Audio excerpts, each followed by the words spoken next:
Thank you very much. Good morning. I'd like to call the meeting to order and acknowledge that we are in Treaty 1 territory, the home and traditional lands of the Anishinaabe, Innu, and Dakota peoples, and in the national homeland of the Red River Métis. Our drinking water comes from Shoal Lake 40 First Nation in Treaty 3 territory. My name is Ian Mann. I'm joined on the panel today via Zoom with Mr. Jerry Arnall and via Zoom as well with Mr. Narinder Paul Danjal. The assessment department personnel who is present in person today is Stephen Zabudny, and the administrative personnel is Phoebe Graywood. To the Zoom participants of the hearing, please note you are placed in the waiting room until your property is called upon. When it is your turn, you will be admitted into the meeting. Kindly follow along the City of Winnipeg's Board of Revision YouTube channel for the hearing process. Once the host admits you into the hearing, please close or mute your YouTube player. You will then be permitted to speak with respect to your property. Once your hearing is concluded, you may leave the meeting. We will be hearing applications for revision of the assessment rule in accordance with the Municipal Assessment Act. The matters for which revision is requested have been described in each application, and we will limit discussion to those matters. The statements that are made at this hearing are sworn testimony, and anyone speaking to the matters must be sworn in. Be advised that comparisons of assessments of properties are not considered evidence of market value by the Board of Revision. The Board of Revision is appointed annually by Council and is independent of it and the City Administration. It makes its decisions on the basis of the evidence provided at this hearing and issues a written order that will be mailed to all parties as soon as possible. Please note that the Board's decision with respect to an application may be appealed to the Manitoba Municipal Board if the matter pertains to assessed value or classification, or to the Court of King's Bench if the matter pertains to the application of exemptions from taxation. Should you wish to appeal, information on how to do so will be included with the Board's order. With respect to the hearing process, I will confirm the points of appeal with your property to be addressed with each applicant following the swearing in. We will then have the assessor's testimony followed by questions that the applicant may have, and then the applicant's testimony followed by questions. Each side will have an opportunity to summarize if they wish. Once all of the evidence about an application has been brought forward, the applicant may leave. The process will repeat for each item on the docket today. The session will close after all of the applications have been heard, and the Board will deliberate in private and make its decisions. You will receive the Board's decision by registered mail as soon as possible. As information, all public hearings are live streamed, recorded, and will be part of the public record. We will be hearing items 1 through 3, 5 through 7, 9 through 12, and 14 on our docket today. Ms. Graywood, would you please affirm the assessors and the first applicant's testimony? Please state your full name. Stephen Zabudny. Do you affirm the evidence you're about to give at this hearing is the truth, the whole truth, and nothing but the truth? I do. Thank you. See that. Mr. Neal? Yes, you can come to this hearing. Morning. Please state your full name. Derek Neal. Do you affirm the evidence you're about to give at this hearing is the truth, the whole truth, and nothing but the truth? Yes, I do. Thank you. See Concerning the first item on the docket today, that being the street address of 163 Larch Avenue East, there is one preliminary evidentiary matter that has notes last night with respect to this. We'll deal with it in a preliminary fashion here, but right now, but then as we get into the applicant's testimony, we'll deal with it a little bit further. The preliminary issue, just so that all parties are aware, is that the reference date, as you've been advised, I'm sure, and as appears in the roll, is for April 1st, 2023, and this board cannot consider evidence subsequent to that date. So I'm just putting everybody on notice of that the board will not consider it's called post-reference evidence, and we will not be considering it. That having been said, and that's for all parties, whether by YouTube or in person, because there's a few instances where post-reference evidence has been submitted, whether that be via the applicant or the assessor, and the same rule will apply to everybody. So if we can turn, please, Mr. Zabudny, to the first item, 163 Larch Avenue East, if you can please introduce the file, the property, and provide your evidence. Yeah, so the subject property is roll number 0900-222-5100, also known as 163 Larch Ave East. It is in the neighborhood of Kildare-Redoma. It is a single family bungalow built in 1973 with an effective year built in 1973. We have a living area of 1,120 square feet. It has a full basement, which is finished. We have one full bath in the home. The home has central air conditioning. There is a detached multiple garage. Lot size is 6,740 square feet, and we have a land influence of hydro lines. We have the 2025 assessment at 325,000. I'm gonna present 4 comparables here. They are comparable 1 is in the neighborhood of Radisson, while comparable 2, 3, and 4 are in the Kildare-Redona area. They are all single family bungalows. The year built ranges between 1963 and 1973. We have effective year built range of 1963 and 1973. Square footage ranges between 916 square feet and 1,206 square feet. They all have full basements and they all have basement finish. Comparable 1 has 1 full bathroom and 1 half bathroom. Comparable 2 is 2 full bathrooms. Comparable 3 has 1 full bathroom, 1 half bathroom, and 8 showers. And comparable 4 is 1 full bathroom and 1 half bathroom. All the comparables have central air conditioning except for comparable 1. All comparables have a detached garage, with comparable 1 having a multi-detached garage, and comparable 2, 3, and 4 having, or 2 and 3 having a single, and comparable 4 having a multi-garage. Square footage of the lot size ranges between 5,000 square feet and 6,432 square feet. Comparable 1 is the only comparable with line influences, and it is a hydro line influence and a rail line influence. These sales took place between June of 2021 and November of 2022, with sale prices ranging from 324,000 to 347,000, with a price per square foot ranging from $288 per square foot to $365 per square foot. Time adjusted sale price ranges between 311,000 and 380,000, with a time adjusted price per square foot of $296 per square foot to $368 per square foot. It's my recommendation to maintain the current assessment of 325,000 for the 2025 assessment, as supported by these comparable sales. Thank you. Thank you. Now, Mr. Neal, you have an opportunity to ask the assessor questions. You'll get an opportunity to present your evidence, certainly, but this is the time to ask the assessor some questions. Afterwards, the panel will have some questions possibly as well. Okay? Sure, thank you, Mr. Chairperson.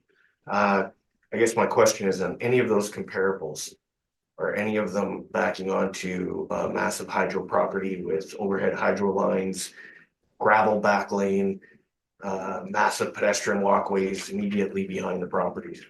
As far as the hydro lines go, comparable 1 does. It is it's in Larch Avenue West, so it's further west on Larch Avenue. The other ones, however, do not. So they don't have an unpaved, unkept back lane that's maintained by hydro, which means it's never maintained. As far as I'm aware, no. So those back lanes are passable and functional, where this back lane is rarely so, unless hydro's doing work. And when you say hydro lines, I'm talking about full power lines, towers. Yeah, I actually drove by your property there. So yeah, as far as the comparables go, other than 171 Larch Ave, I'm not too sure what the backlane situation is like for all the comparables, but I would assume they are regular backlanes, yes. So I can tell you, because I drove by them, they're all paved, all maintained, not adjacent to hydro towers. I understand the hydro line situation. And even the one further on Larch West does have a rail line behind it, similar to our property, but it does not have the hydro towers running behind it, which obviously has lots of conditions for living, etc., for long term. So just, yeah, that's the question I had. Okay.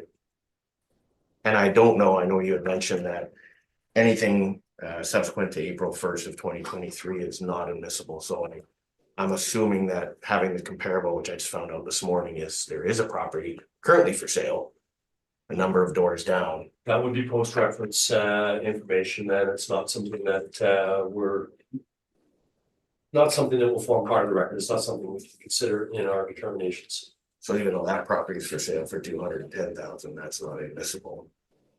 It's not something that we can consider, given the date. Can I ask when it can be considered?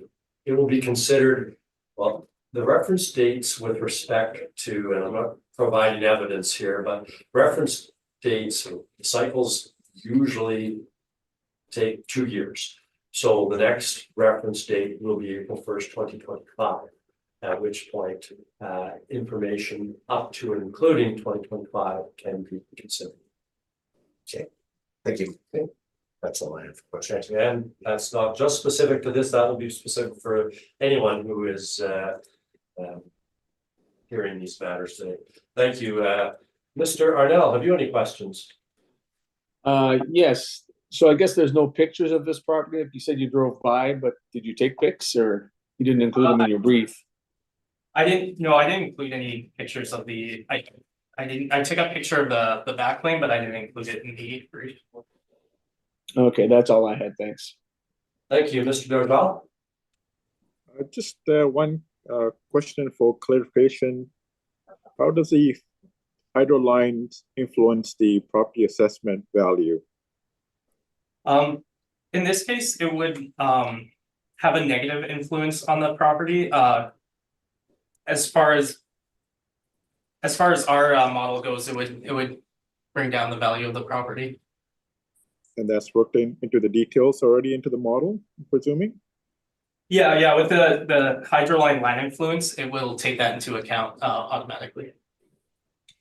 All right, that's the only question I had. Thank you.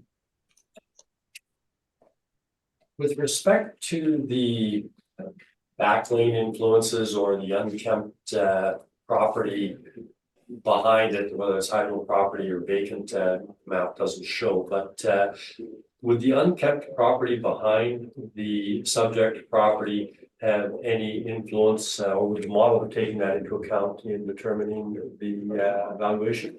As far as I'm aware, no. Okay, thank you very much. I don't have anything further. Mr. Neal, your evidence, please.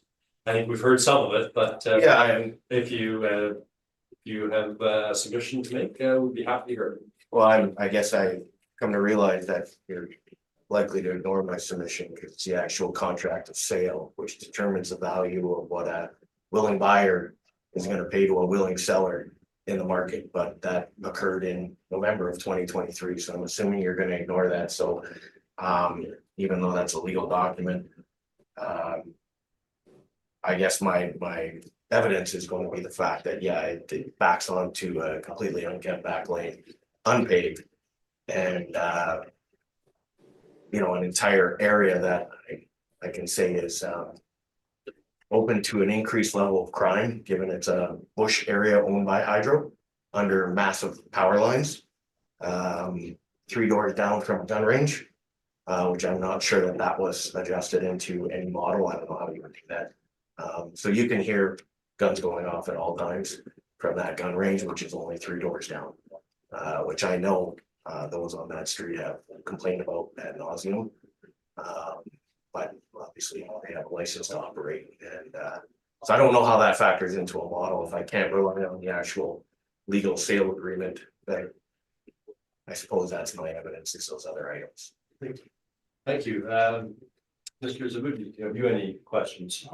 I have no questions. Mr. Darjal, questions? No, I don't. Thank you very much. Mr. Arnell, questions? Not at this time, thanks. Some questions about the condition of the house. The area immediately behind the house. You've described a back lane. It's a gravel back lane behind the house. Yes. And it would be how wide? Just wide enough for a truck, or is it as wide as a normal back lane, which would be? It's actually wider Okay. because it kind of flows into the field.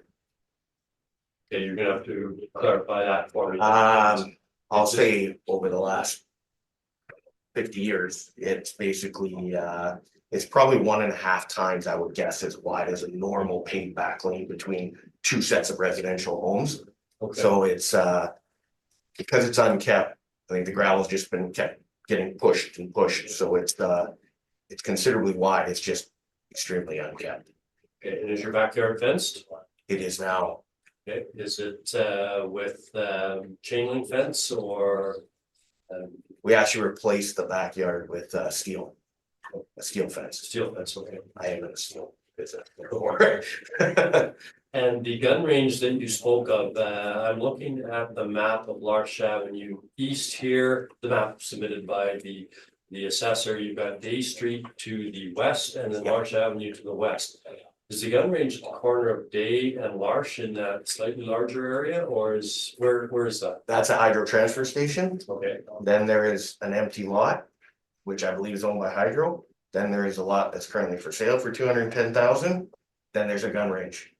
So if you go, there's 1, 2, I believe 3 houses before ours between, it's a low brick cinder block building. and it's on Larch Avenue East. It's on Larch Avenue East and it's on the same side, on the north side of the road. Like I said, 3, I believe it's 3 addresses down. It would be to the west, 3 to the west. Right, okay, yeah, okay, I think I've got that. Thank you very much. I don't have anything further. Mr. Zavadny, any summary? Yeah, just I think these comparables are fairly good. The 171 Larch Ave does have similar influences along with that additional rail line there. I feel represents the subject property well because it has its own issues. It's also smaller. And yeah, that's about it. Thank you. Thank you, Mr. Neal. Any summary?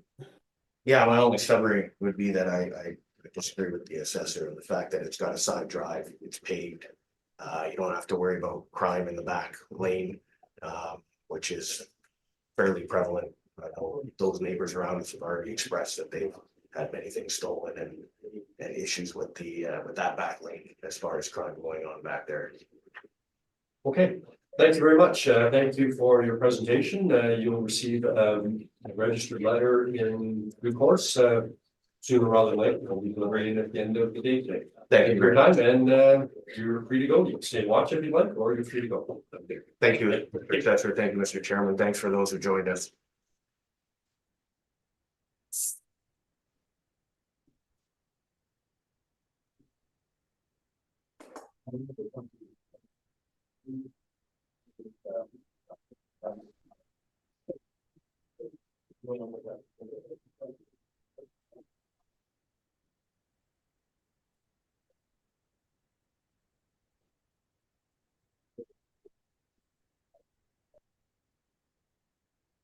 Has anyone, and I'm going to start another hearing while Mr. Neal is backing up, but has anyone reported in or signed in or indicated they're appearing on 1310 Henderson Valley? No. Okay. How about 1294 Henderson Valley?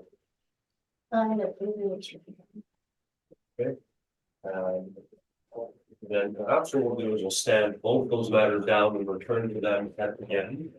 It's gonna make a note. At number 4754 Fleming Avenue, has anyone signed in with respect to that, or has anyone still here in person on that? Okay, stand that matter down as well. My intent is to deal with the people who have appeared either personally or via Zoom or their properties today. So if we're just move, we'll come back to the matters that we haven't yet. But number 6 is 16 Jet Cove. They indicated they were not doing it. They indicated they were not coming. So we'll deal with that one later as well. Number 7 is street address 10 Murray Rougeau Crescent. Has anyone signed in or appeared on that? No, just retreat. Stand down. Number 9 is 30 Hickory Wood Place, and I'm aware that the applicant is here in person with respect to that. So we'll turn to that matter next. Okay. So if you can please swear the applicant in or affirm his testimony, Your Honor. Mr. Frederickson, please state your full name.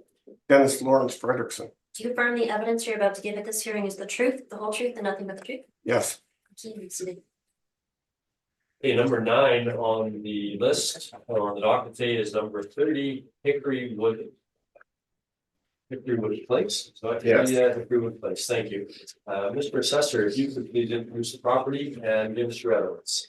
Yes, so the subject property is roll number 090071238800, also known as 30 Hickory Wood Place.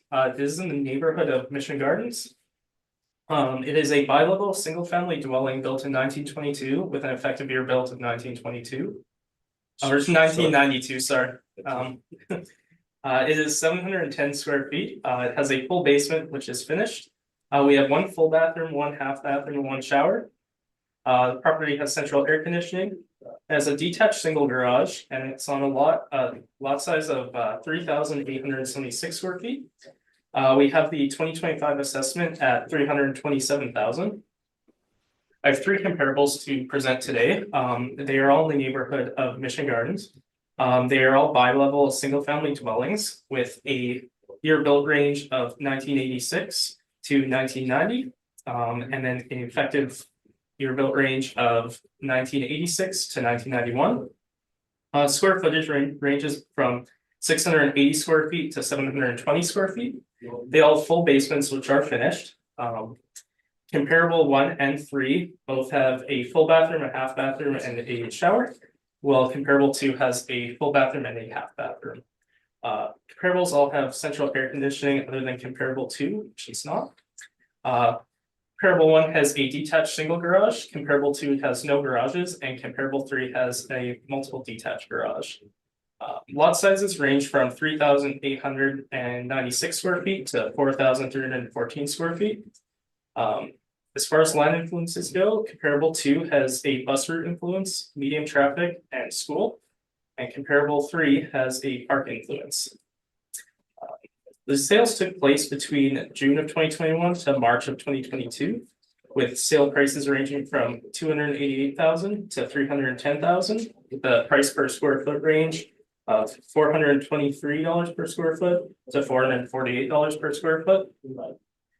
Time adjusted sale prices range between 307,000 and 339,000, with a price per square foot range of $434 per square foot and $490 per square foot. It's my recommendation to maintain the current assessment of 327,000 for 2025 as supported by these comparable sales. Thank you. Thank you, Mr. Frederickson, this is your opportunity to ask questions of the assessor. Absolutely. Did any of these properties that you compared it to, did they have brand new bathrooms? Did they have brand new kitchens? Were they renovated? Yeah, so I'll go through those. I took a look at the sales listings for these photos. So comparable 1 had a kitchen done at some point. I'm not too sure what year. It wasn't brand new. And it also had flooring done. Comparable 2 is original in poor condition, from what I could tell from the sales photos.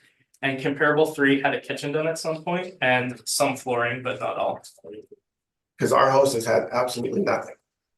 We have done nothing to the bathroom. We have done nothing to the kitchen. And actually, technically, our house would be considered a 1-bedroom house. The second bedroom does not have a closet. Okay, Mr. Frederickson, I'm sorry to interrupt, but this is your opportunity to ask questions. You will get an opportunity to present all of that. Okay, if you sorry. wanted to ask a question, you can phrase it in the way of, Okay. are you aware of that? And Okay. Do these houses have 3 full bedrooms? I'm not sure. I could look up that information real quick. Do they have egress windows in the basement? That I'm not 100% sure on.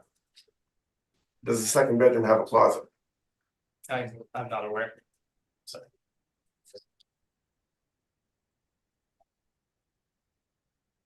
okay, is that the information that you wish to listen? Okay, thank you.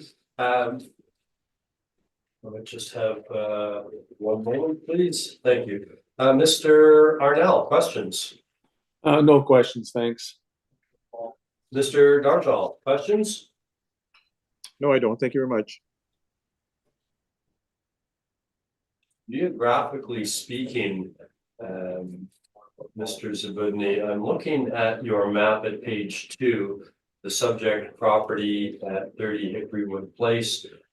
The nearest comparable geographically is 80 Cedar Grove Crescent, and then comparable 3 at 99 Cedar Grove Crescent, which are, I'm assuming, is that west of the subject? That would be west, yes. Okay.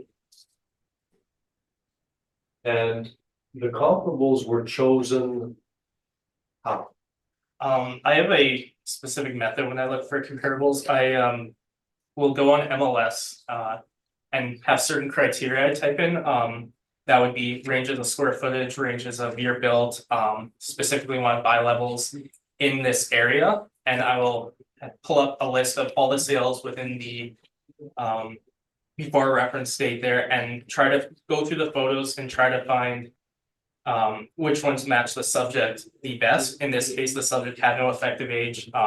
We have spoken to the homeowner before and I was aware that it was a dated property, so I tried to find sales that were or closest to, in this case comparable to, was one of the ones that was the most dated, but ideally I would have had to I would have liked to have more sales with that were more dated, but these were the sales in the area that I had to work with, so. Okay, thank you very much. I Did don't, you look at my 51 Cedar Grove?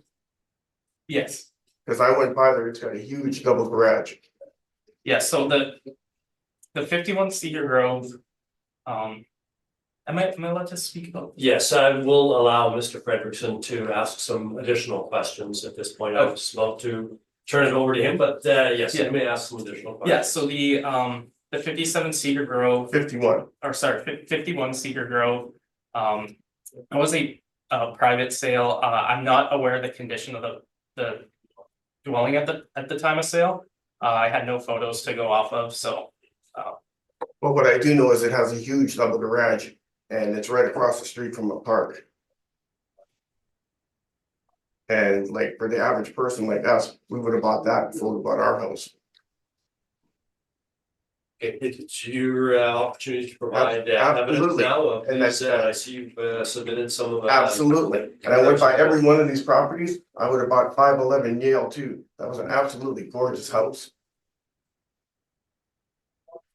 And what comparables are you, you've got all these comparables here, would you like to go through them and explain how they differ or how they're similar to your house or what? Well, 51 Cedar Grove was built in 86, it's a couple of years older than ours. It has a gorgeous double garage. And the house looks just immaculate, it's got a beautiful fence. 331, I went by and it's absolutely a gorgeous house. And basically all of these I went by and they looked on the outside that they're just gorgeous. And our house, the reason that we were able to snap it is it actually would be considered a 1-bedroom house because the 2nd bedroom does not have a closet. And the 3rd bedroom does not have an egress window. And there actually was a house for sale on Cedar Grove just a little while ago. And I went and talked to the real estate agent who is a young hotshot. And I talked to him and I asked him I explained to him our house. And I said to him, what realistically do you think our house would sell for? And he told me that he would list it at about 280 and that's what it would sell for. And I have no reason to lie. I have better things to do than come down here. Fair enough, and no one's making that allegation and no one's making that suggestion. No, I'm just trying to tell you that I'm not trying to scam anybody or anything. Thank you. Is that your? Yes. Essence? Questions, Mr. Assessor?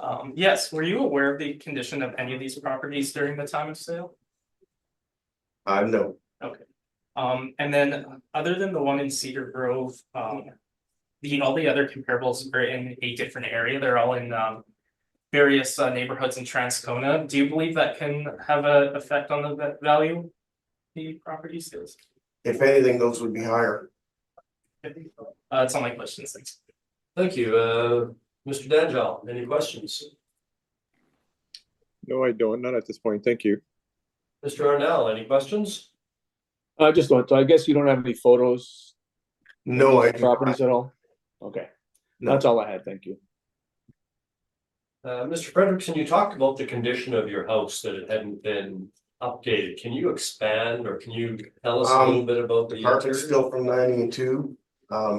The pictures that you see of the kitchen, the only thing that we've changed is the fridge and the stove. The bathroom About the only thing that we've done is we changed the sink. I mean, yes, the furnace went, we changed the furnace, we changed the AC. The roof, yes, we did the roof in 07 when, no, 08 when we bought the house. Thank you very much. I don't have anything further. Excuse me, Mr. Chairman, can I ask another question, please? Yes, certainly. So what is it, what number do you think is fair being assessed at? I honestly think $295. Okay, thank you. That is my honest opinion. Thank you. Mr. Zaboni, any summary? Yeah, just the comparable sales I provided, provided a range, and I believe our 2025 assessment falls within that range, so I believe it's supported. You would never get a mortgage on that house at 327. This is just his opportunity to summarize. Thank you, Mr. Frederickson, and you'll have an opportunity to summarize as well. Is that? That's everything, yeah, okay, thanks. Thank you, Mr. Frederickson. You could put the number at whatever you want. You will not get a mortgage on that house for that. We had a hard time getting a mortgage when we bought that house, we got it for $149,900. We had $20,000 to put down on it. I have a great record at work. They talked to my employer. I have a great credit rating. And when it came down to it, yes, they gave us the mortgage based on my credit rating, but they were concerned that if that house got repoed, that they would not get their money back. And that is a big consideration. Thank you. Thank you. Thank you. That will, having heard the evidence, that will conclude this matter. And thank you for your presentation, Mr. Frederickson, and you will receive a registered letter in the mail in short order. No, it won't, because we're on strike. Afraid about that. I have great faith in the negotiation abilities that will allow this to happen soon. Thank you very much for your time. Thank you.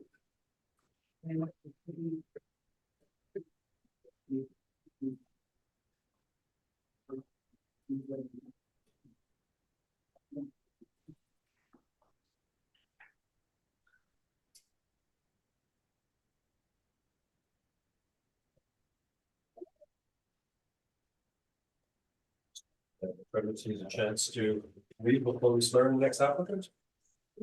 Thank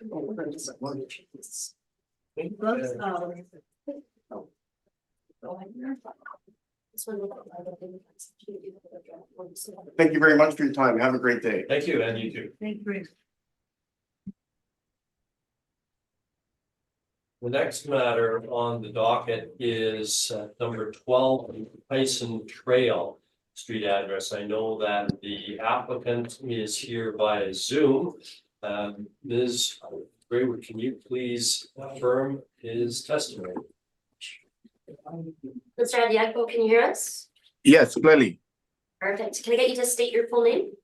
Adewumi Adiagbo. Do you affirm that the evidence you're about to give at this hearing is the truth, the whole truth, and nothing but the truth? Yes, I do. Thank you. I note as a preliminary matter that the nature of the application is the amount of assessed value. That's what we certainly expected, but there's liability to taxation noted as well. Mr. Adiagbo, is the liability to taxation still a live issue? Is it an issue that you? No. It was a mistake. So the liability is not an issue. Okay, then what we'll do is we will, well, if you have a submission to make, we will hear it. But I think the withdrawal has to be in writing, does it not? Yeah, so I just sent you an email with a notice of withdrawal form. You can either fill out that form or you can just reply to the email with a point of revision you'd like to withdraw, your address and roll number, and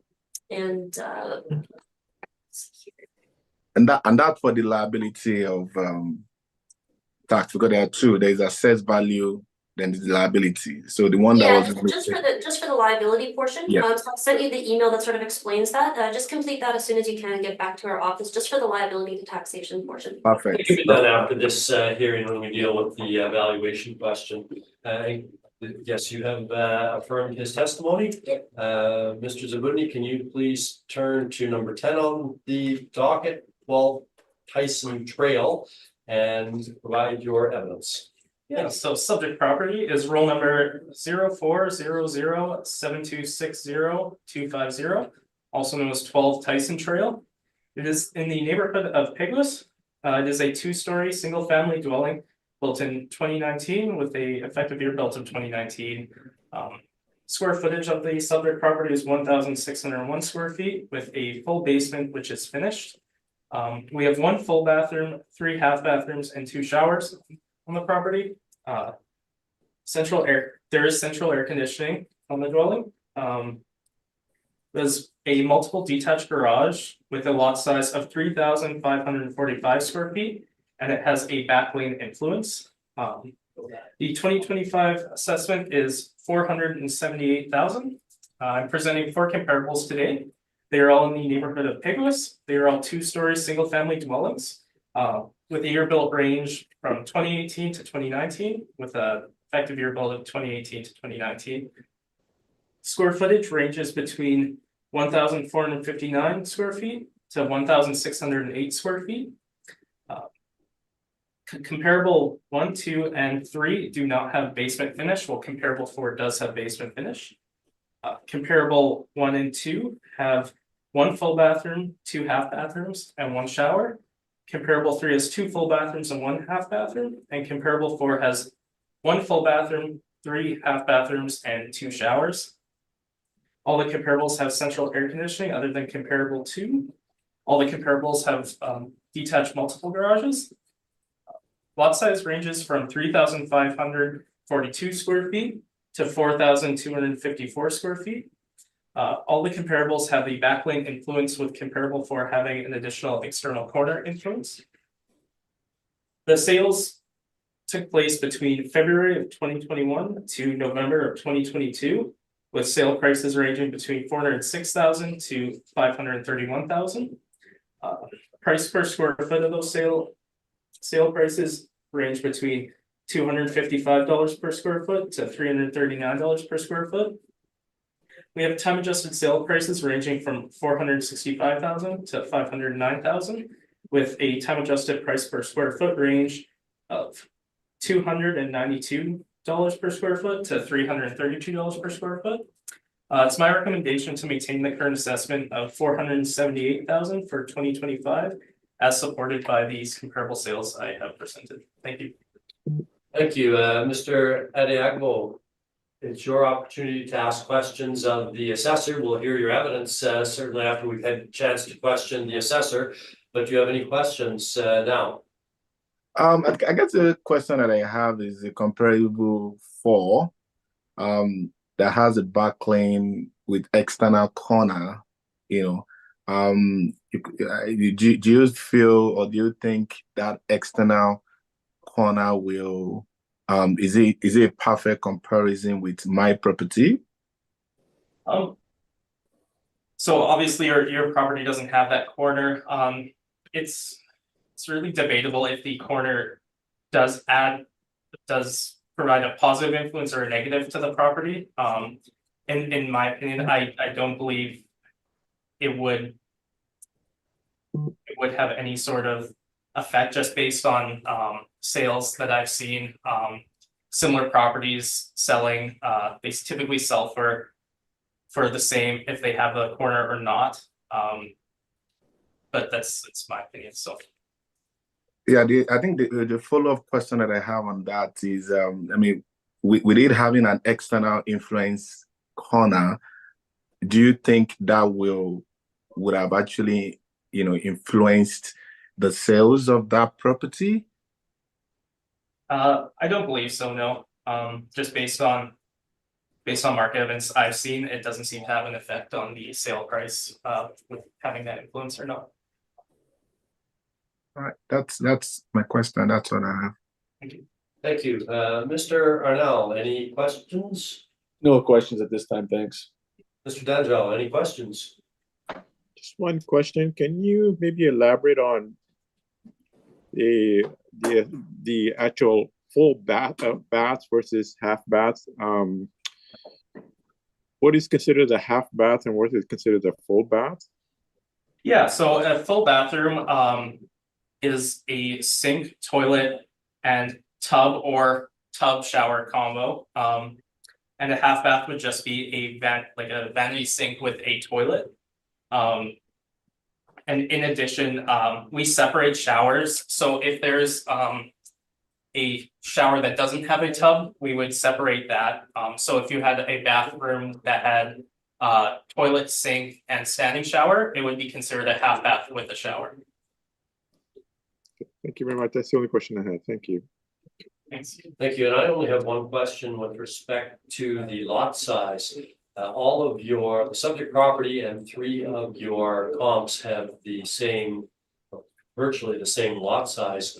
Your comp 4 is 700 square feet larger. Does the lot size factor into the valuation or the valuation, or is it adjusted by assessment?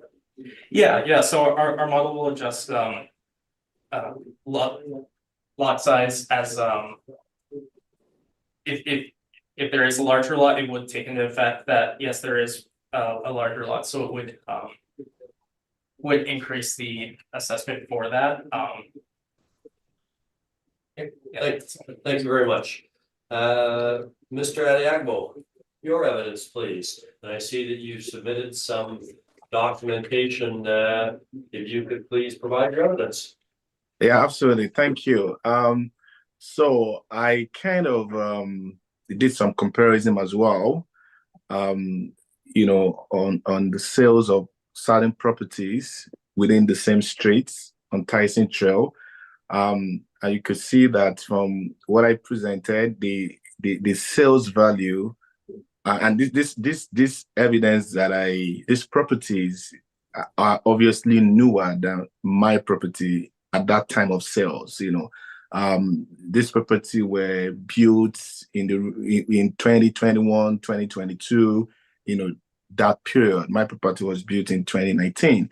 And, if you look at the sales price of these properties that I presented, the sales were not in any way close to the 478 that my property was assessed on. So that said, I know some of these properties, some of them have no full completed basements. Some of them have no completed basement. But there is one that I want to draw attention to. That's the one on 482 Ravenstein Avenue West.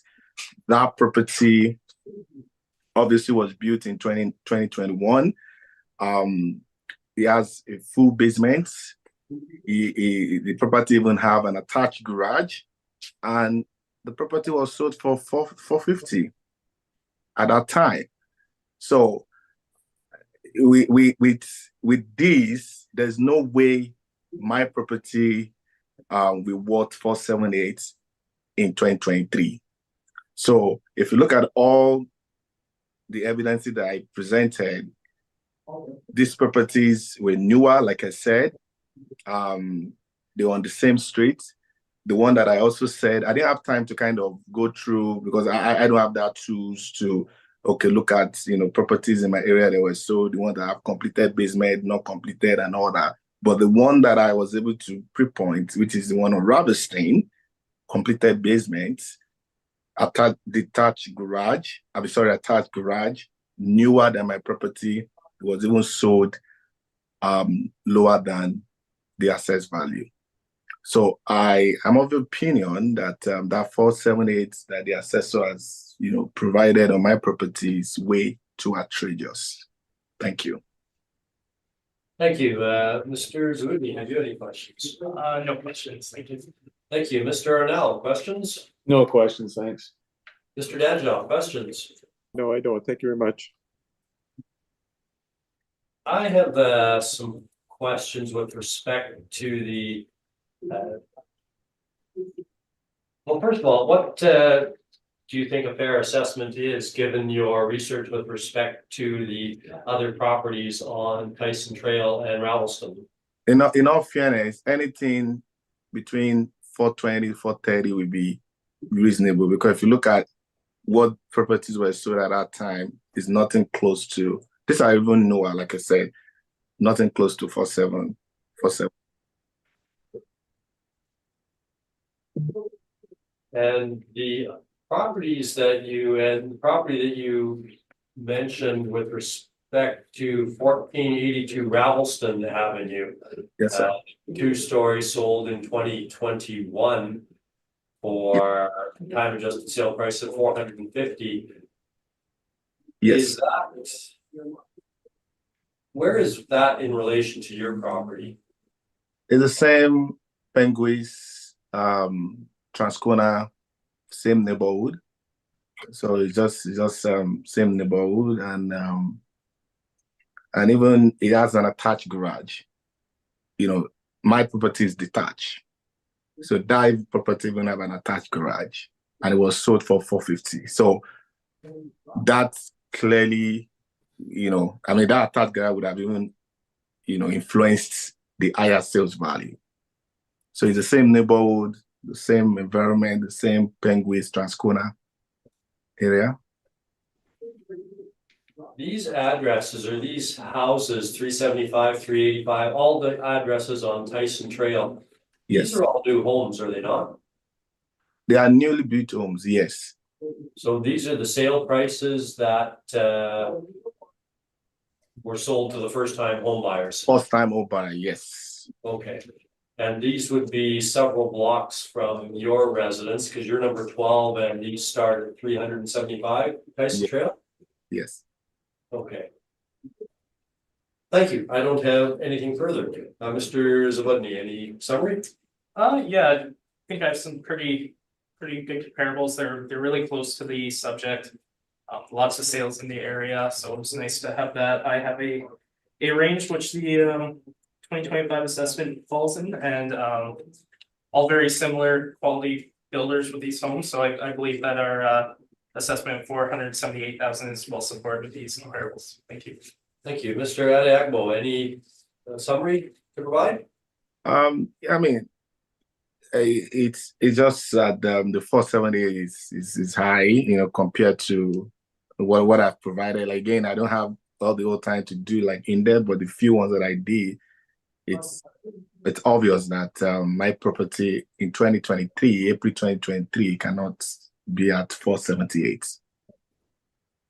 Okay, thank you very much. Thank you for your presentation. You can certainly leave the Zoom meeting. You will receive our decision. And I'm told that due to the postal strike that I've now been made aware of, you'll be notified of the board's decision via email.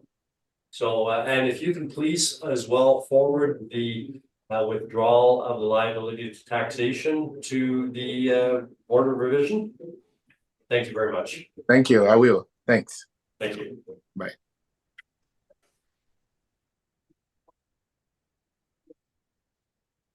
Thank you. And Ms. Graywood, I believe that completes all the matters that we had with respect to personnel, but there's someone here that I don't know is checked in. Yes, so it's for item 12, Emmanuel Melly. Okay, then we will stand down item number 11. No one's reported on that as yet or signing in. Okay, then we will turn to number 12 on our docket. That being number 1 at 130 on Newbell Crescent. And if you could please affirm the applicant's testimony. Okay, please. I get the speaker for me. My name is Emmanuel Amali. Do you affirm the evidence you're about to give at this hearing is the truth, the whole truth, and nothing but the truth?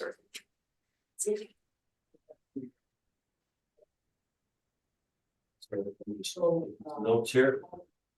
If Mr. Zabudny, you could introduce the property and provide your evidence from your brief with respect to the valuation of the subject property 130 John Newtown Crescent. Yeah, so the subject property is roll number 040072634445, also known as 130 John Newfeld Crescent. It is in the neighborhood of Pinglis. It is a 2-story single-family dwelling built in 2021 with a effective year built of 2021. It is 1,710 square feet and it has a full basement which is not finished. There was one full bath, 2 half baths, and 1 shower.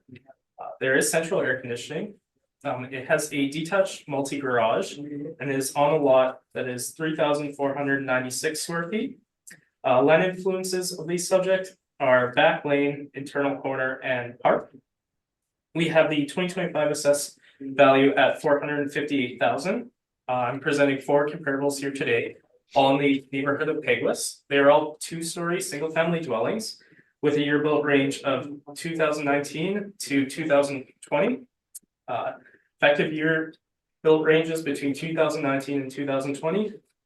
We have a square footage range of 1,492 square feet to 1,608 square feet. All the comparables have a full basement, with comparable 3 being the only comparable that has a finished basement. Comparable 1 and 2 have 1 full bathroom, 2 half bathrooms, and 1 shower. Comparable 3 has 2 full bathrooms, 2 half bathrooms, and a shower. And comparable 4 has 2 full bathrooms and 1 half bathroom. All the comparable properties have central air conditioning. Comparable 1 and 4 both have detached multi-garages, while comparable 2 and 3 do not. Lot size ranges between 3,498 square feet to 3,543 square feet. All the comparable sales have the backlink influence, while comparable 2 has the internal corner and park influence as well. Sales took place between February of 2021 to March of 2023. And have a sales range between 406,000 to 531,000. With a sale price per square foot range of $255 per square foot to $338 per square foot. Time adjusted sale price ranges between 466,000 to 509,000, with a time adjusted price per square foot range of $292 to $323 per square foot. It's my recommendation to maintain the current assessment of 458,000 for 2025 as supported by these comparable sales. Thank you. Thank you, Mr. Umali. I know you've been sitting there watching the procedure, but this is your opportunity to ask the assessor Yes, questions. I do have some questions. It's my first time to actually own a home and go through this process, so I have a bunch of questions for the assessor. Certainly, then proceed, please. Yeah, so my first question is, how accurate are the building specification and details presented in the sales report? And where is data based on? How accurate is what, sorry? How accurate are the building specifications and details presented in the sales report? In my comparable sales sheet you're talking? Yes. Oh, yeah, so they're very accurate. When we add new buildings, we get the building plans to go off of. So stuff like square footage, we have the plans from the builder. Also, when these houses sell, if there's sales listings, we can review sales listings to confirm all this data is correct. Okay. So basically, whatever the builder submits to you, that's where you get the measurements. Yes, and sometimes builders will exclude such areas such as staircases, but we include those. So if there is a discrepancy, it's typically because the builder doesn't include the stair as area in their total square footage. So when you say in the field for living space, that's supposed to include, say, staircase, or Yeah, it should be included. it should be included. We use exterior measurements, and then everything else gets included into the square footage for our records. Yeah. So is that the stairs inside the house or Yeah. outside? Yeah. Okay.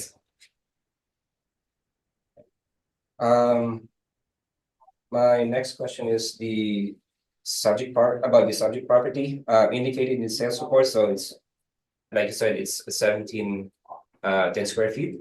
Yes. And to the best of knowledge, that's the original plan or build of the house, and you probably answered it already. So how did you arrive on that measurement? I didn't add the specific building, but I can take a look at the notes here. So the person who added it would have used the plans from the builder to add it to get to that square footage. Which is 1,700. Yes.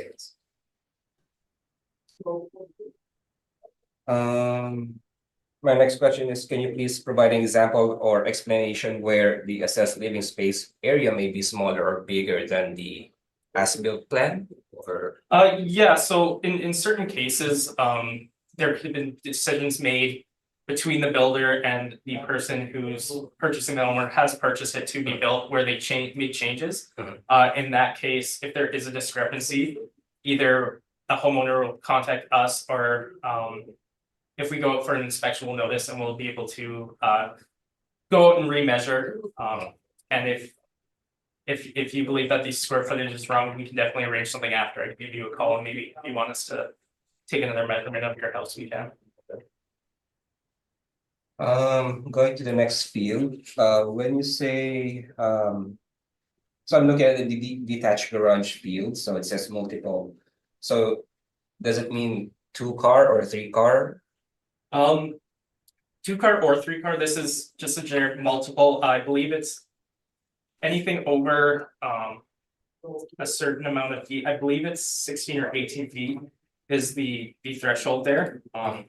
So how do you distinguish between a 2-car or 3-car garage if it's just a multiple? Well, we would base off square footage. So when this when these garages add value in our model, it'd be solely based off the square footage of them. And why is not square footage indicated in the report? That's a good question. And this is the report I have to use. So yeah.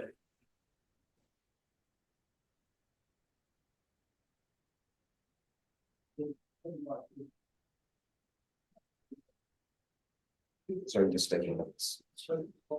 My next question, since the subject property is a corner lot, are you aware of the adjustment that the city imposed on the builder for making the detached garage? I am not aware, no. Okay.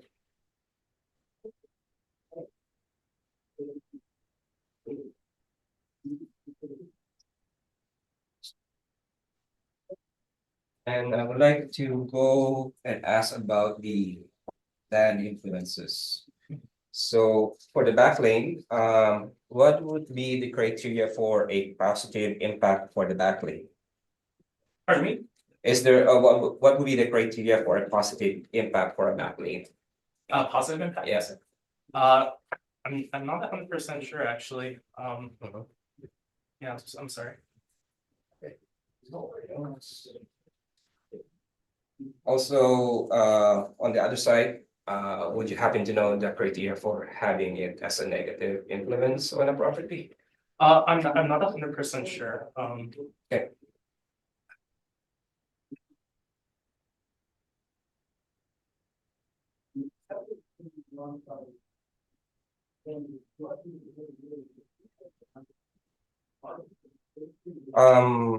Just a follow-up question on that. So, do you know how close is the roadway for the back lane to the subject property? And are you aware that it's in consistent exposure to property damages? From your evidence that you submitted, I did see what you indicated there with that. So just because of the evidence you're made aware of it.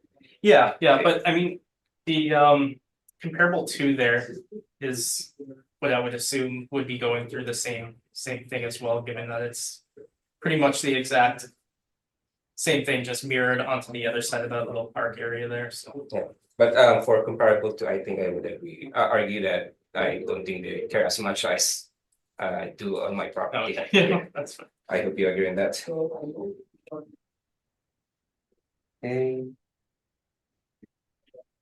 Yeah.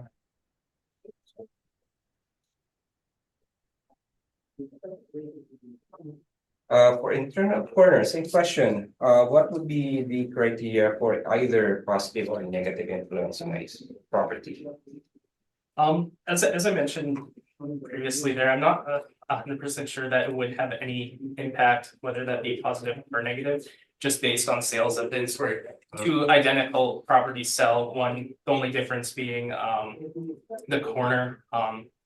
And if they sell for the same, then it's kind of hard to draw a conclusion to where it is positive or negative. Okay, yeah, that's good. Also, the third influence is the park. Is that considered a positive or a negative influence to the property? It would be And sorry, just about, so just want to make complete my question. So what are the criteria for either side? Yeah, so we have park influence there. It would be considered a positive influence in our model. In this case, it is a area of green space here. I'm not 100% sure what the exact criteria where you can call something a park or not, but the park influence on your property there is for that green space that is But the city calls it a park. yeah.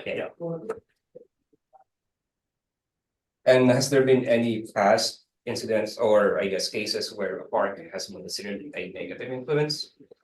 Good question. I'm not 100% sure. Okay.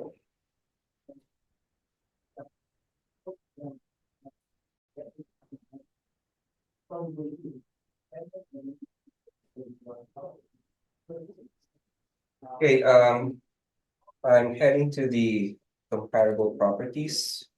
So looking at the month and year of the sale compared to of the properties in comparison, what can you tell about the housing market condition in terms of the demand and supply, federal government's housing program, building supply chain, and Bank of Canada's interest rate during the same period? Yeah, so it was an interesting time this past cycle here. So at the beginning of the cycle, we saw typical housing prices increasing. However, at some point in 2022, it's different for it's different for a lot of neighborhoods, but around summer of 2022, we saw sort of a peak where people were paying a lot more than they were previously. And then after that point, we actually saw a decrease in values. So after that peak, up until April 1st of 2023, there was a slight decrease. So if we started here was the peak, and then at the end, we're still above where we started, but Yeah. It definitely decreased in the summer of 2020. Yeah, that's fair. So, and also I just want to make a follow-up question, so I want to qualify that response from you. So our neighborhood is a brand new, newly developed neighborhood. So when you said that statement, are you referring for an old neighborhood or a brand new development? It happened with all neighborhoods. Just the timing of when the peak was different. And this last cycle too, one of the biggest increases we saw was actually with land and new housing. So Basically, you're saying the new house market and the resale house market is the same. pardon me, So you're saying that the market for a brand new build home compared to a resale home is practically the same based on your statement? I wouldn't say that. There's different market participants for new houses than there are other homes. It is different. And as I mentioned, the prices, the increase in prices paid for new housing went up substantially. Okay. That's fair. Also within that line of questions, so do you agree that during pandemic housing market was significantly affected and drove the selling prices of sold houses between December of 2020 up to May of 2023? Yeah. I mean, of course, the pandemic was a big role in the increase in values, and we did see larger than usual increases. That was in that cycle there. And when we give assessments here, so as you know, April 1st, 2023 is our date that we're basing the 2025 assessed value on. Whatever happens in that market is what we have to use. So let's say, you know, it was on the opposite end where there was a huge decrease in prices paid. Let's say for a full cycle, then theoretically the assessments would come down. So whatever happened within that time frame is what we're using. So that's part of the model that the city uses. Yeah. Okay. Okay. So you probably answered my next question already, but I'll just ask it anyway. Do you believe the 2025 assessment may have residual effects from the past housing market bubble and that the city is trying to normalize the market? And it's gonna take some time to reach equilibrium. I'm not too sure what you mean by normalize the. So I guess the question before that is you agreed that the market prices were as drove by the pandemic and the shortage of, all other factors. Mhm. And it's unusual record high records, right? So I guess what I'm trying is for 2025 assessment. Do you think the city is trying to drive those prices down and make the assessment lower in comparison to the actual selling prices of the houses that got sold in the past 2020 to 2023? No, so we're looking for an accurate number based on if your home were to sell on April 1st, 2023. So whether that be an extreme difference to a previous cycle that doesn't matter. We're looking to have the most accurate value to which your home would have sold for on that. Okay, so just based on present condition, that's what you're saying. Okay.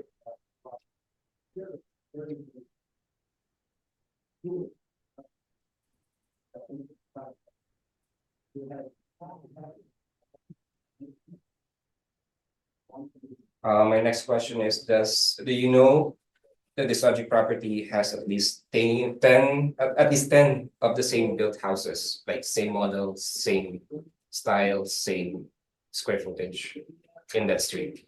Yeah, I wasn't aware of how many, but I assumed that there was possible some similar or exact same builds in the area. Mhm. And I know that the assessment cannot be presented to the panel, but I'm just gonna ask, are you aware that the average assessment on those similar houses are lower than mine? I'll kind of explain what that could be, because ideally, if there was a property that was the exact same, our model would come out with the same number. Mhm. So there's other factors that could take into account too, such as, if a property has basement finish and you don't, that can affect the value, or Yeah. vice versa. The lot size, there's a number of things that can affect it, so. Okay. I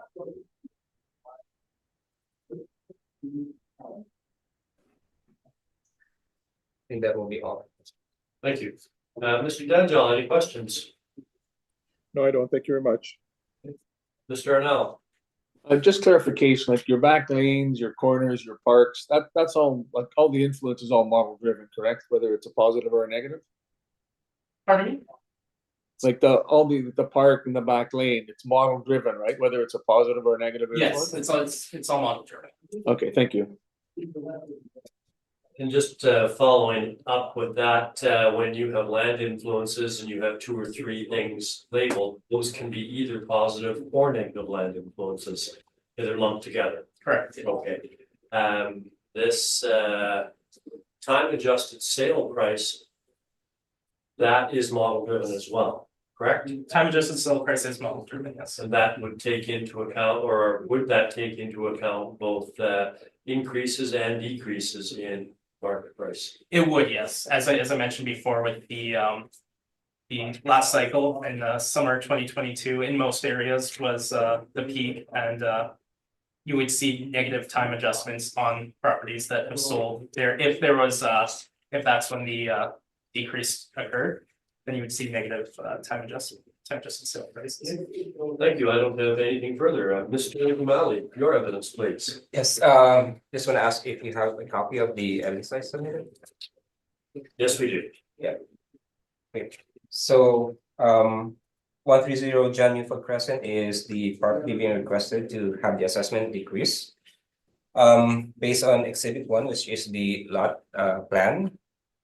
The property is a 2-story house with a living space area of 1,659. In comparison with the earlier evidence, this is much lower than what was posted in the assessment. This measurement is the one I signed with the builder. in the sales agreement.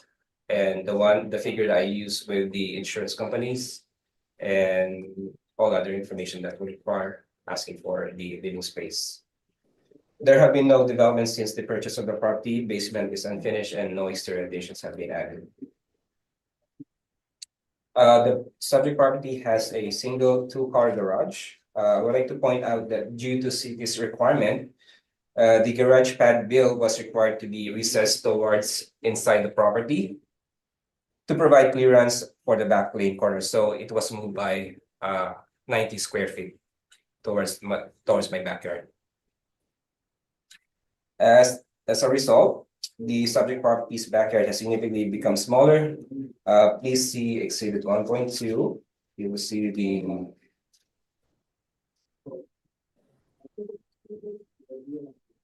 aerial view of my property there, showing that the backyard is significantly smaller than the rest of the neighboring houses.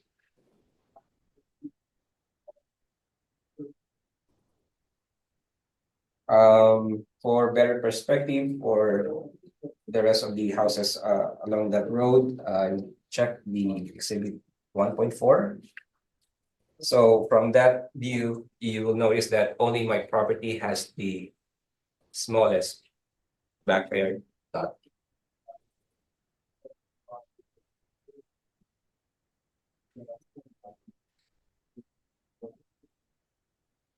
Moving along, the subject property is in the corner along John Newfield Crescent, where a back lane is situated around it and with a park nearby. Please see exhibit 1.5. Please notice how close the access road to the back lane to the property. While on exhibit 1.4, it will show you how narrow the access road to the back lane in comparison to the main road. So what happens is this back lane access is too tight for two cars to go in opposite direction concurrently. And what happens is cars or vehicles tend to move towards my property and they would often run over my lawn. And of course, as a city bylaw, I'm supposed to maintain the property, which is outside of my property line already. So I'm incurring that extra cost of keeping the exterior condition of my property. While in winter, exhibit 3.1, the backlane access road becomes more problematic. So that's during winter, and it's becoming a bottleneck. So you can see on exhibits,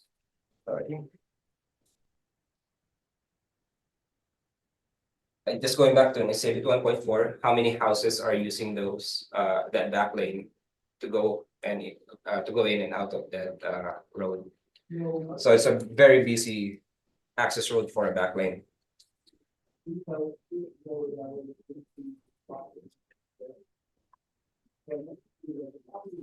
So in that picture as well, just going back to that car that looks stranded.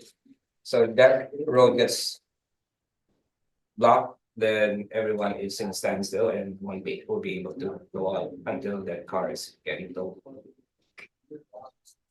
Vehicle cost damages had been inflicted to this subject property due to lack of clearance of the back lane and corner. So as I've showed in exhibit 3.4, you will see the actual MPI claim application numbers that I have submitted, and all of them were successful. I was able to prove and provide evidence to MPI that damages were done by vehicles and the damages were paid for and done. And as a homeowner, had to spend large sum of money to install the perimeter security cameras to be able to record incidents and mitigate the risk of spending more money on repairs and to be able to create a claim against vehicle cost damages done on my property. So these are unnecessary spending on my part, just because there's not enough clearance or features in the road that would protect my property from vehicle traffic. Back lane and its access road, being the internal corner, based on how the city design and constructed it, is unwanted and has negatively impacted my property due to past damages.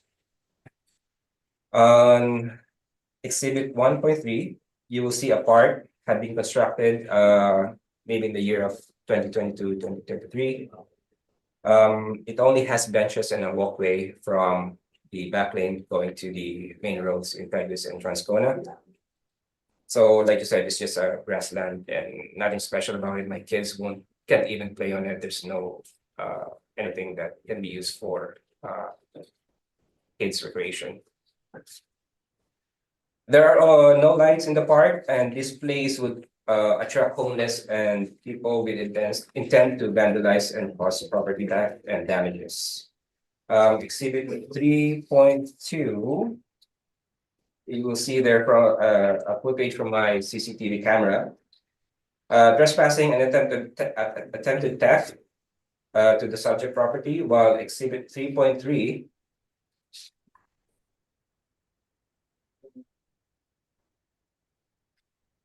A male vandalizes the subject property by urinating on the property fence. I would like to also mention the noise when people are gathering in the park at night, and it causes disruption during our rest. I can tell by experience having a poorly designed park is also unwanted and has a negative impact on the subject property. Moving to the next point, significant investment and spending have been made by our family to install quality perimeter security systems and recorder, and the lighting to the back lane as potential deterrence to trespassers. Exhibit 4.2 shows the estimated cost of the devices we maintain and expect to replace every 3 to 5 years. These security measures are necessary to be able to mitigate risk of incurring unknown property damages and repair costs. Had we not installed these systems, and so the people responsible for these damages due to poorly designed back lane and park, we would have spent more money on repairs and continue to expose our family and property in this kind of risk. So lastly, we would like to appeal to the panel to help families like me. Our family avail the federal government's incentive program where the CMHC gave us 10% as on a condition that it's going to be a shared equity, and we will be repaid after we either sell or pay up the money that we borrowed for them. So the assessed value of the house is directly proportionate to how much we will pay up with CMHC. So we're appealing that the assessed value may be decreased. We're not saying that we don't want any increase, but we would like to request you to consider other factors, not only the projection that the city model is using, but also consider those factors that affect the residents' experience from their respective properties. Future or market value tell about the likelihood of selling a property on being sold at certain price value. However, in my case, whatever assessment is going to be signed by the assessor or by the city, my family will surely get affected or impacted by it, and we will very likely to experience financial difficulties and distress. In 2023, our property was assessed as 405,000, and I humbly request to you to consider a maximum of 6% increase from that value, which is equivalent to 429,000 for 2025 assessment. That would be all. Thank you, Mr. Zodi. Do you have any questions? Yeah, I have questions here. So as far as the garage goes, would you think that a similar condition would have to be met for the home on the other side of the park there, that the garage would have to be built inwards as well? If they have the same concern as I do, then yes. Okay. And then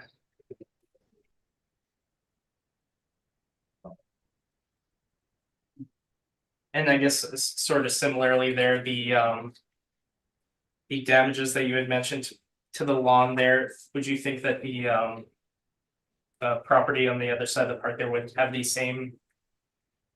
Or have you seen the same damages to that? I have no footage that could prove that kind of incident, but I have seen, especially with garbage trucks, they would accidentally run over that specific corner and damage. I think they installed a post there at some time, and then Yeah. when the family sold their house, I'm guessing they removed it, so. Okay.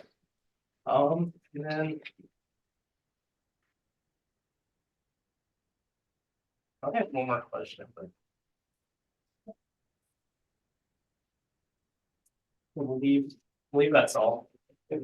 Thank you, Mr. Arnell. Any questions? Yeah, just clarification. What did you say the square footage of your house actually was? The sales agreement indicates 1,659 square foot. Oh, okay. Okay, thank you. That's all I had. Thank you, Mr. Danjel. Any questions? Sorry, we had the same question that I've got answered anyways. No, I don't. Thank you. Just some clarification, please, Mr. Umali, the exhibit 3.4, which shows the damage, exhibit 3.4.2 and 3.4.3, the damage to the lawn area near the back lane. That was all, those repairs were paid for by Autopac or by MPIC? Autopac. Oh, yeah, good. So you're not out of pocket for that, other than the security footage? Yes, Yeah, okay. Thank you. But I just want to point out that if I had no evidence of that claim, then it would be big line. Yep, that's why I asked about the security footage. Thank you very much. I don't have anything further than Mr. Zabudny, any summary? Yeah, I'd like to say that I think we have some pretty good comparables here.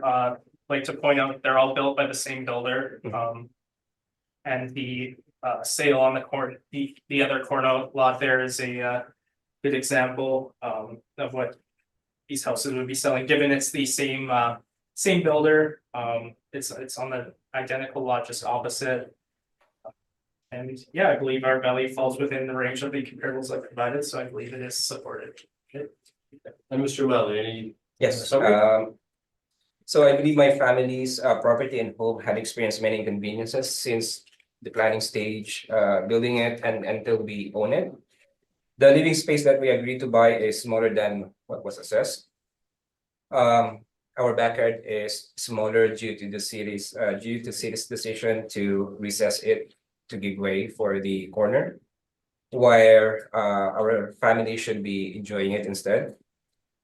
The property is continually and highly exposed to potential risk of damages from both vehicles and people.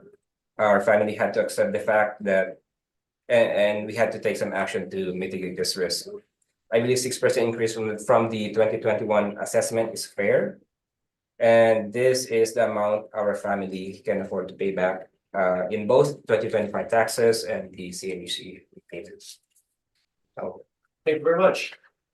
Having heard the evidence, we will conclude this matter, and now you will be notified of our decision by email in shorter. Thank you very much for your Thank presence. you. Thank you. Thank you. bye, everyone.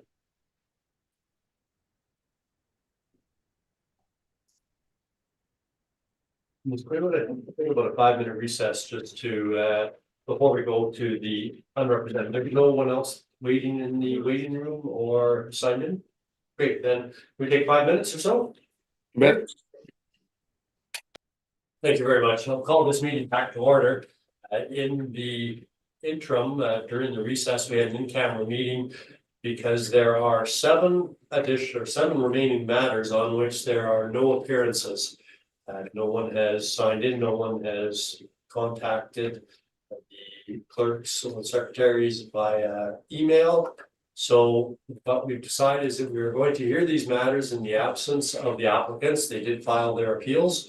So we will deal with them one at a time and then deliberate on them after we've heard the evidence.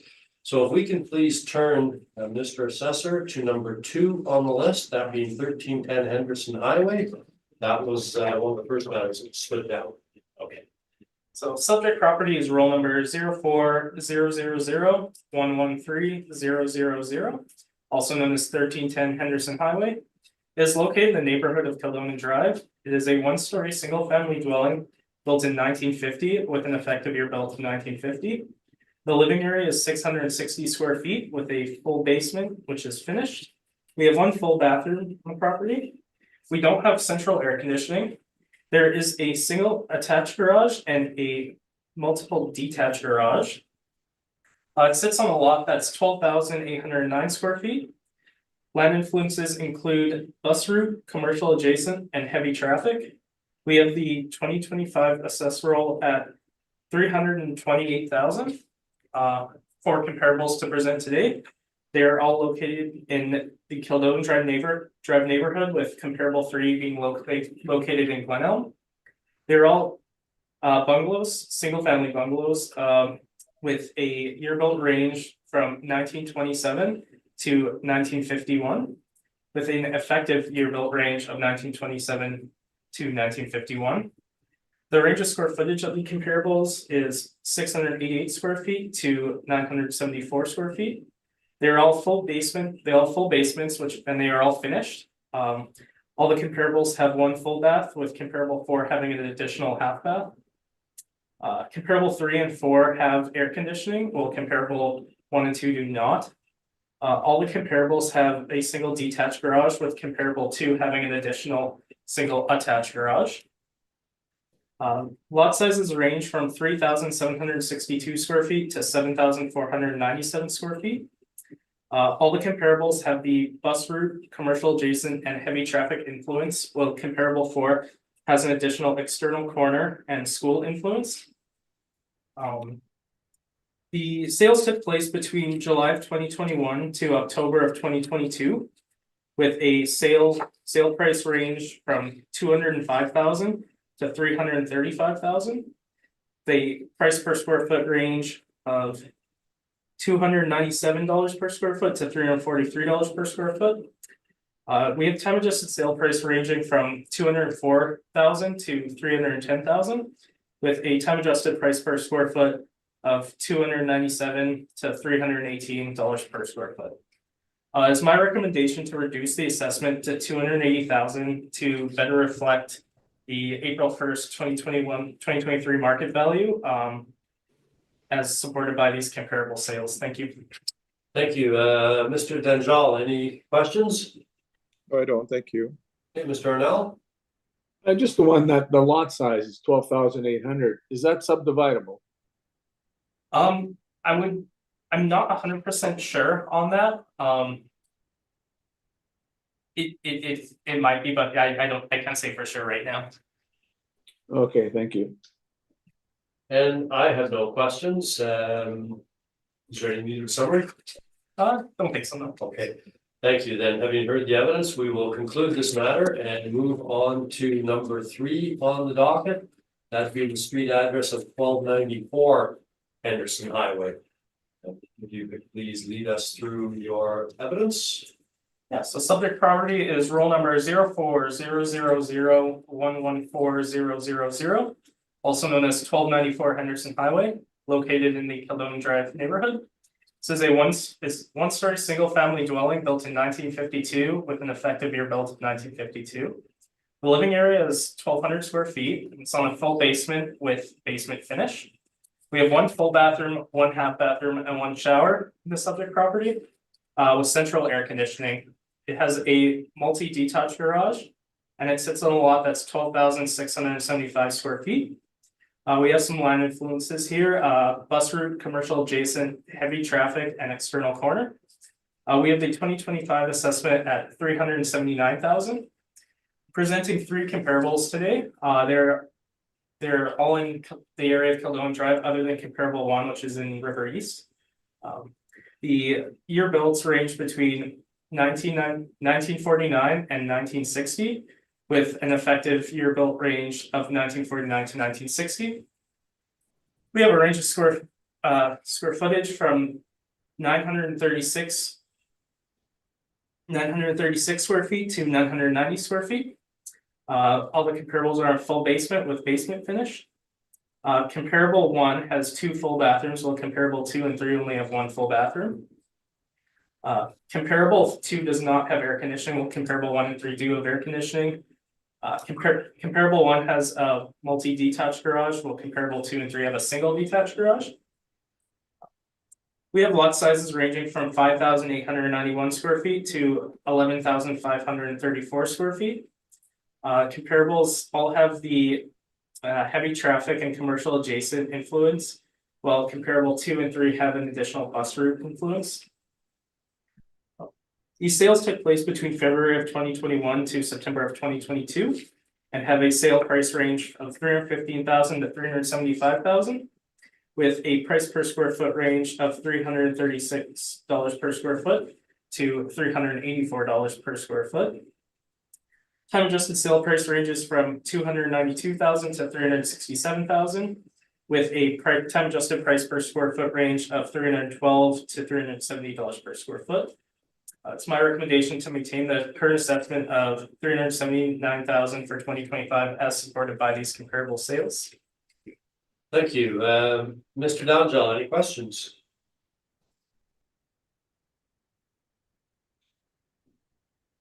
Sorry, not at this point, sorry. Okay, thank you. Mr. Arnell, questions? No questions, thanks. And I have no questions. Any summary? No summary. Thank you. Then, having heard the evidence, we will conclude this matter and move on to the next matter that was stood down, that being number 5 on the docket, the street address, 754 Fleming Avenue. If you can please provide your evidence on that, Mr. Ritchie. Yeah, so we had sent a supplementary notice to the homeowner here. And so the current value that's under appeal is superseded. So whatever value conclusion will have no bearing as the value has been changed after. And the applicant has an additional period of time in which to file an appeal and come to the Board of Revision should he so wish on the new value. Yes, and I've spoken to the applicant. I've made the applicant aware of what was going on. And I provided a contact number which wasn't contacted for this. So I don't know if you want me to read in the subject's characteristics or any of the comparables that I provided, but I provide that anyway just in case. Are they relevant to my question to you is, are those relevant to the supplemental and the hearing today, or are those one of the comparables that were prepared prior to the supplemental or to support the value prior to the supplemental? This would be to support the value prior to the supplemental, so. And okay, then if you could just please read in the roll number and the supplemental assessed value, then we will conclude the matter and move on.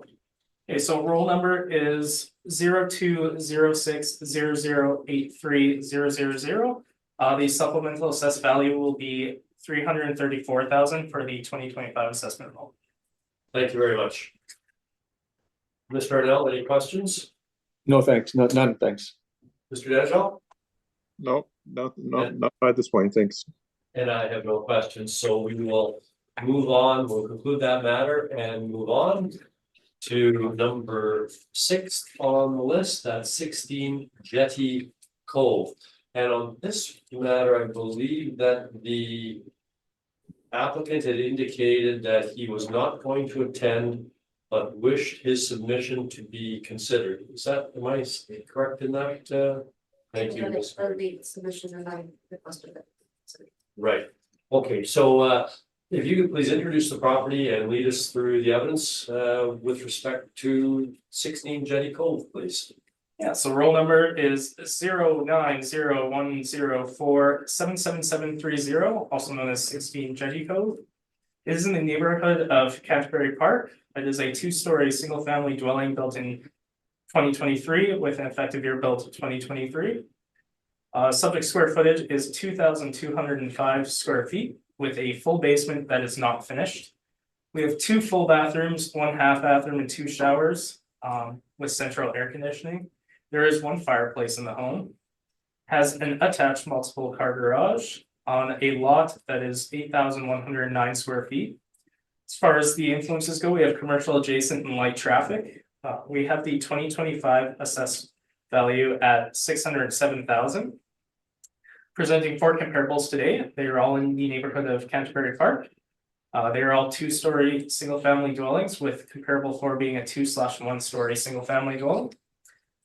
The year builds range from 2011 to 2021, with effective year builds ranging of 2011 and 2021. The living area square footage ranges from 1,855 square feet to 2,223 square feet. They all have full basements and no basement finish in any of the comparables.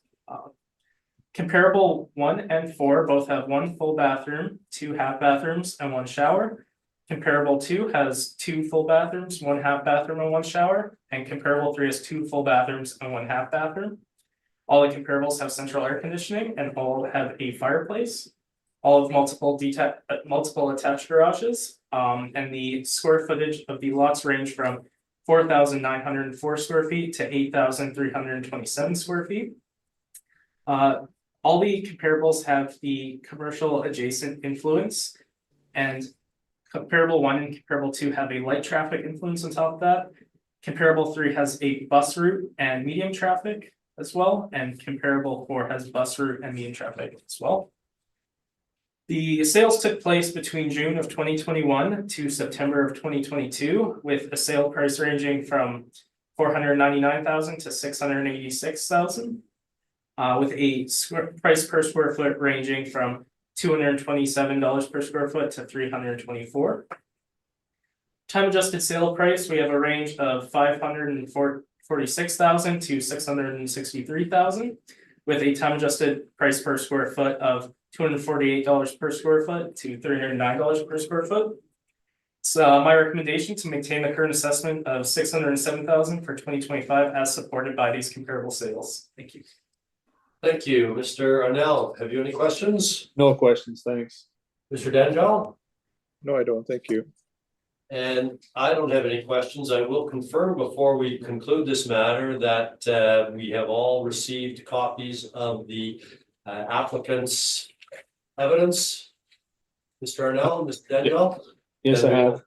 We will consider that in our deliberations Yes, we have. for the purposes of the live streaming and the record.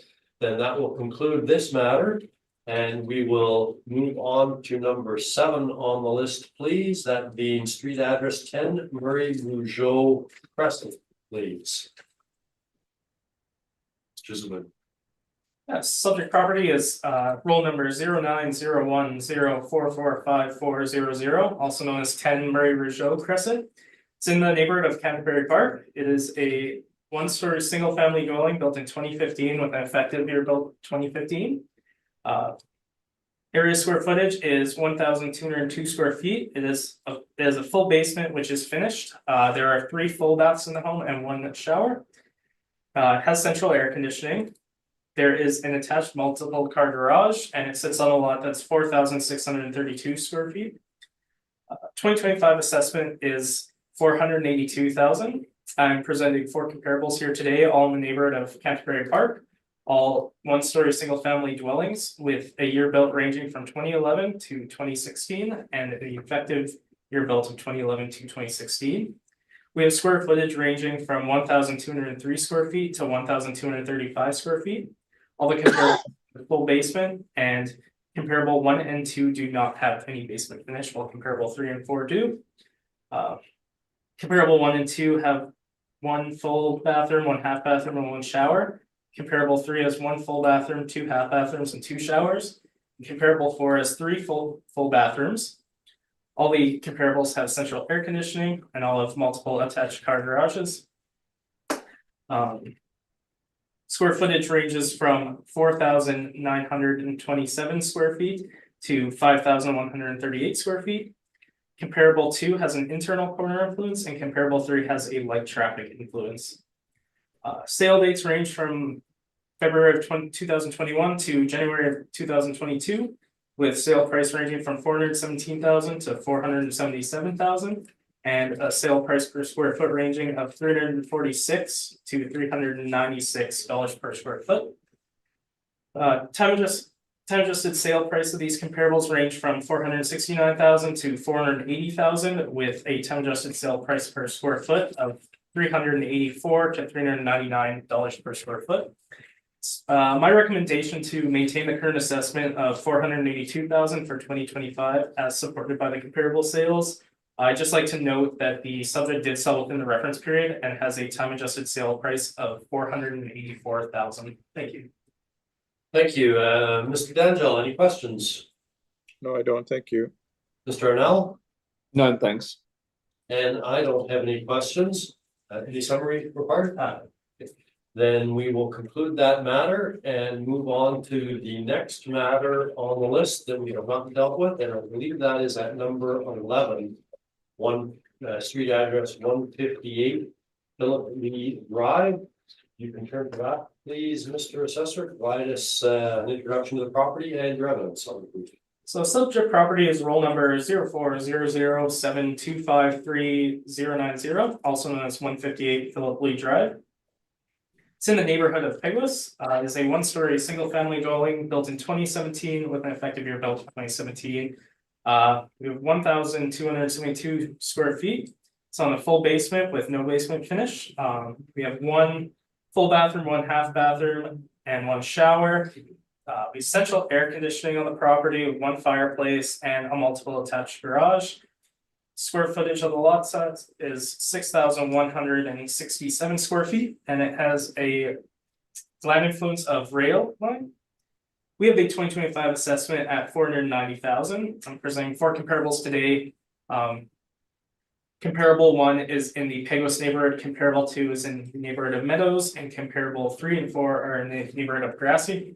These are all one-story single-family dwellings with a year built range of 2011 to 2018. Effective year built ranging from 2011 to 2018. Square footage ranges from 1,275 square feet to 1,400 square feet. They're all in full basement with comparable 1 not having basement finish, but the rest of the comparables have basement finish. Comparable 1 and 2 both have 1 full bathroom, 1 half bathroom, and 1 shower. And comparable 3 has 1 full bathroom, 2 half bathrooms, and 2 showers. Comparable 4 has 1 full bathroom, 2 half bathrooms, and 2 showers as well. All the comparables have central air conditioning. They all have multiple attached garages with lot sizes ranging from 5,152 square feet to 6,335 square feet. All the comparables have the rail line influence. Looking at these sales ranging from July of 2020 to July of 2022. We have a sale price range of $395,000 to $526,000 with a price per square foot ranging from $308 to $412 per square foot. Time adjusted sale price ranges from $476,000 to $542,000 with a time adjusted price per square foot ranging from $371 to $401 per square foot. It's my recommendation to maintain the current assessment of $490,000 for 2025 as supported by these comparable sales. Thank you. Thank you. Mr. Arnell, any questions? No questions at this time. Mr. D'Angelo? No questions. Thank you. And I don't have any questions. Any summary required? No. Then we will conclude this matter, having heard the evidence, and we will move on to the next matter on the list. I believe that's the last matter now at 48 Boardroom Drive. Mr. Zabundi, can you please provide the introduction to the property and your evidence on this? So the subject property is roll number 040061111500, also known as 48 Boardroom Drive. It's in the neighborhood of Grassy. It is a 2-story single-family dwelling built in 2000 with an effective year built of 2000. The living area of the subject is 1,368 square feet with a full basement that is finished. We have 1 full bathroom, 2 half bathrooms, and 1 shower. The property does have central air conditioning and it has a multiple attached garage. It sits on a lot that's 6,317 square feet and it has a heavy traffic influence. We have the 2025 assessed value at $439,000. I'm presenting 4 comparables today. They are all in the neighborhood of Grassy. They are all 2-story single-family dwellings with comparable 3 being a 2/1 story. The year builds range from 1996 to 2010 with an effective year range of 1996 to 2010. We have square footage ranging from 1,512 square feet to 1,854 square feet. They all have full basements and they are all finished other than comparable one, which does not have basement finish. Comparable one has 2 full baths, 1 half bath. Comparable 2 has 1 full bath, 3 half baths, and 2 showers. Comparable 3 has 2 full baths, 1 half bath, and comparable 4 has 1 full bath, 3 half baths, and 2 showers. All the comparables have central air conditioning and all have multiple attached garages, with comparable 1 having an additional multiple detached garage. The lot size ranges from 5,311 square feet to 7,198 square feet, with comparable 4 having a heavy traffic influence as well as a hydro transformer box influence. Sales took place between April of 2021 to July of 2022, with a sale price ranging from 430,000 to 535,000, and a price per square foot ranging from $254 to $338 per square foot. We have a time adjusted sale price range of 470,000 to 572,000, with a time adjusted price per square foot of $278 to $327 per square foot. It's my recommendation to maintain the current assessment of $349,000 for 2025 as supported by these comparable sales. Thank you. Mr. Danjel, any questions? No, I don't. Thank you. Mr. O'Neill? None, thanks. And I don't have any questions, so we will conclude that matter. I think that was the last matter on the list, and we have now heard all of the matters scheduled, and this meeting is adjourned. Thank you, Mr. Zabudny, for your time and your presentations. Thank you, Mr. Chair.